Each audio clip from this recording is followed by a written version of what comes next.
Hi friends, ஆன்லைன்ல mobile வாங்குறதுக்கு முன்னால தெரிஞ்சுக்க வேண்டிய ஒரு சில விஷயங்களை இந்த வீடியோல பார்க்கலாம். இப்ப மொபைல் ரொம்பவே தேவையா போச்சு. எல்லாருக்குமே மொபைல் அப்படின்றது அவங்களோட அங்கங்கள்ல ஒன்னாயிருச்சு.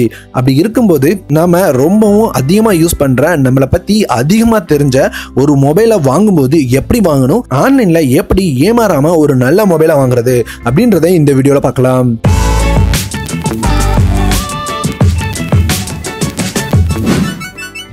நம்ம சேனல்ல வர வீடியோக்களோட அப்டேட்டை உடனுக்குடன் தெரிஞ்சுக்க சப்ஸ்கிரைப் பட்டனை கிளிக் பண்ணிட்டு அப்படியே பெல் ஐக்கானையும் கிளிக் பண்ணிக்கோங்க. இதுல நம்ம ஃபர்ஸ்ட் பார்க்க வேண்டியது ரொம்ப பழைய மொபைலை வாங்காதீங்க. இப்ப அடுத்தடுத்த வெர்ஷனா நிறைய மொபைல் லான்ச் ஆகிக்கிட்டே இருக்கு. குறைஞ்சது 6 மாசத்துக்கு ஒரு டைம் ஆகுது ஒரு மொபைல் லான்ச் பண்றாங்க. நீங்க ஒரு மொபைலோட முந்தின வெர்ஷன் வாங்கினாலும் சரி, ரொம்ப பழைய மொபைலா இருக்கிற மொபைலை வாங்காதீங்க. ரொம்பவும் பழசான மொபைலை செலக்ட் பண்ணாம உங்களால் முடிஞ்ச அளவு ஓரளவாவது புதுசாக இருக்கிற மாதிரி ஒரு சில மொபைலை பார்த்து செலக்ட் பண்ணுங்க. ஏன்னா 6 மாசத்துக்கு ஒரு டைம் ஆகுது மொபைல் அப்கிரேட் பண்ணிட்டே இருக்காங்க. கம்பெனிலேருந்து புது மொபைல்ஸை லான்ச் பண்ணிக்கிட்டே இருக்காங்க. ரெண்டாவது, எங்க வாங்குறீங்க அப்படின்றது ரொம்பவே முக்கியம். ஒரு மொபைல் வாங்க போறீங்க அப்படின்னா தெரியாத ஒரு வெப்சைட்ல கண்டிப்பா வாங்காதீங்க. ஏன்னா நிறைய வெப்சைட் இப்போ ஆன்லைன்ல இருக்கு மொபைல் சேல் பண்றதுக்காக.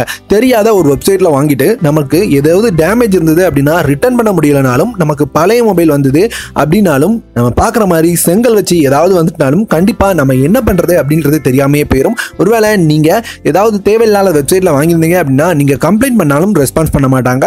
அதனால ஒரு கரெக்டான வெப்சைட்டை தேர்ந்தெடுங்க. மொபைல் வாங்குறதுக்கு முன்னாடி என்ன மொபைல் வாங்க போகிறீங்க அப்படின்றத கரெக்டாக செலக்ட் பண்ணிவிட்டு அது உங்களுக்கு ஓகே தானா அப்படின்ற ஃபுல் டீட்டெயிலும் தெரிஞ்சுக்கோங்க. தெரிஞ்சுக்கிட்டு மொபைல் வாங்குங்க.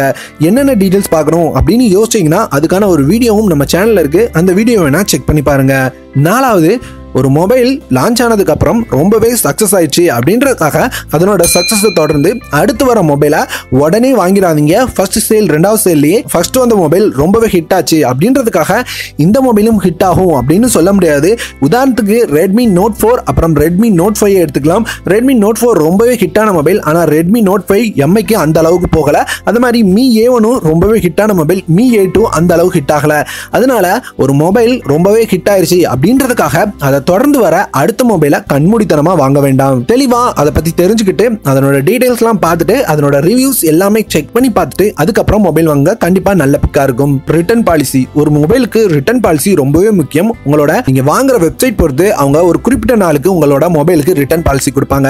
ரிட்டர்ன் பாலிசி அப்படின்றது நீங்க ஒரு மொபைலை வாங்கிட்டீங்க அப்படின்னா அதை கையில யூஸ் பண்ணி பார்த்துட்டு எத்தனை நாளைக்குள்ள அதுல ஏதாவது ப்ராப்ளம் இருக்கு அப்படின்னு தெரிஞ்சது அப்படின்னா உங்களால ரிட்டர்ன் பண்ணிக்க முடியும். உதாரணத்துக்கு இதுல பாத்தீங்க அப்படின்னா நான் ஹானர் 8X மொபைலை ஆர்டர் பண்ணியிருந்தேன். அதுக்கான ரிட்டர்ன் டேட் அப்படின்னு பார்த்தீங்கன்னா உங்களுக்கு 20ஆம் தேதி நவம்பர் கொடுத்துருக்காங்க. எனக்கு அந்த மொபைல் வந்த டேட் அப்படின்னு பார்த்தீங்கன்னா உங்களுக்கு 5ஆம் தேதி வந்தது. 15 நாள் ரிட்டர்ன் டேட் கொடுத்துருக்காங்க.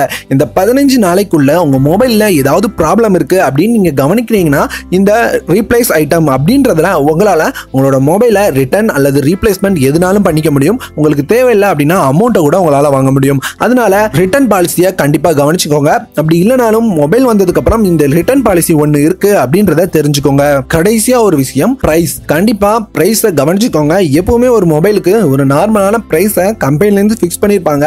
நீங்க பிளிப்கார்ட் எக்ஸ்க்ளூசிவா வந்தது அப்படின்னா கண்டிப்பா பிளிப்கார்ட்ல எடுத்தா மட்டும் தான் உங்களுக்கு அந்த பிரைஸ்ல கிடைக்கும். நீங்க தெரியாம அமேசான்ல கிடைக்குது அப்படின்றப்போ அதிக பிரைஸ்ல இருந்தா கண்டிப்பா வாங்காதீங்க. கம்மி பிரைஸ்ல இருந்தாலும் செல்லரை கவனிச்சுட்டு அது மாதிரி நீங்க ரீஃபேப்ரிஸ்டா பழைய மொபைலா அப்படின்றதெல்லாம் பார்த்துட்டு கண்டிப்பா வாங்கிக்கோங்க. கூடவே ஏதாவது ஆஃபர்ஸ் இருக்கா, கிரெடிட் கார்டு டெபிட் கார்டுக்கு ஏதாவது ஆஃபர்ஸ் போட்டிருக்காங்களா அப்படின்றத கவனிங்க.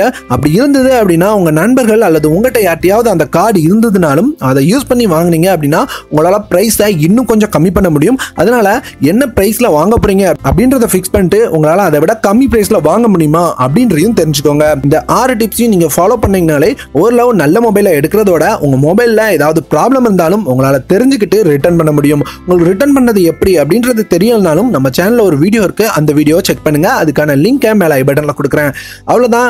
மொபைல் வாங்குறதுக்கு முன்னாடி மொபைல்ல என்னென்ன பார்த்து வாங்கணும் அப்படின்ற ஒரு வீடியோ போட்டிருந்தோம். இருந்தாலும் ஆன்லைன்ல மொபைல் வாங்கும்போது என்னென்ன விஷயங்களை பார்த்து வாங்கினீங்க அப்படின்னா ஒரு நல்ல மொபைலா இருக்கும் அப்படின்றத உங்களோட ஷேர் பண்ணலாம் அப்படின்றதுக்காக தான் இந்த வீடியோ. இந்த வீடியோ பிடிச்சது அப்படின்னா கண்டிப்பா ஒரு லைக் பண்ணுங்க. பிடிக்கல அப்படின்னாலும் என்ன பிடிக்கல அப்படின்றதையும் மறக்காம கமெண்ட்ல சொல்லுங்க. நம்ம சேனல் பிடிச்சது அப்படின்னா சப்ஸ்கிரைப் பண்ண மறந்துடாதீங்க.